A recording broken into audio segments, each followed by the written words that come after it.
In this video we're going to show you a few ways to navigate and get yourself out of being lost in naval action. First way we're going to look at is using the trader tool. So the trader tool you can get to by pressing M for the map, selecting trader tool. Enter any goods, iron ore is the one I always use, and then you can sort the ports by distance to the ones that are closest to you. This allows you to do a rough triangulation using 3 or 4 ports to where you are. So what that's saying is we're roughly midway between Pedro Key and Port Mile. So somewhere around there. According to that, we can use the protractor to sort of go, well, we're about here, just by double clicking it, putting it there. Each one of those grid squares is 25 kilometers long, so by looking at the distance to Carlisle we can see we're a bit further away than we thought. We're out sort of here somewhere. You can check with some other ports, Kingston, Port Royal, and go, well, we're about there. We're going to go to La Navas, so we right click from there, and the protractor will now set a marker on our map to go to La Navas. That's the first way, using the trader tool. The second way is using the F11 key, which is your bug reporting tool. It gives you these coordinates for latitude and longitude, and they come up with a whole lot of numbers before a decimal point. What we can do is we can open this website. It's map.licornes.eu, as you can see up there, and it lets you enter 3 of those coordinates into what they have as X and Y as opposed to X and Z. You include the minus if there is one.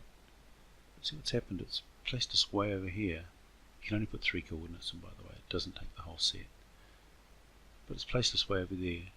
And the reason is because the coordinates from the map were only 5 digits, and this expects 6 digits. So we've got to put a leading 0 in front of those particular coordinates, and then find, yes, it's finding us about where we thought we were. So this is the other way that you can use. It's deliberately fudged. You can see that it's moving around when you keep pressing the key, and that's deliberate. So it happens by the time we came out, there were some islands. We could use those as a reference point and know exactly where we were. It took us quite some time to do that map thing. We know we're right there because those islands are very distinctive, and now we know exactly where we are heading to La Navas. So we've been found. Let's talk now about using the tow to port facility. So the tow to port will tow you to the nearest deep water port that is not a capital city or a regional capital.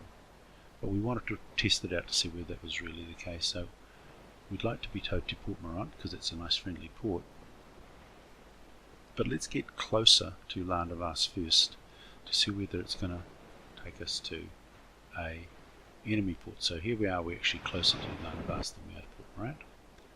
We press that, we wait for the teleport, it takes down for 120 odd seconds, and then as you can see it took us to La Navas. So the important thing about that is the tow will take you to the nearest port, whether it's friendly or not, and that one belongs to pirates.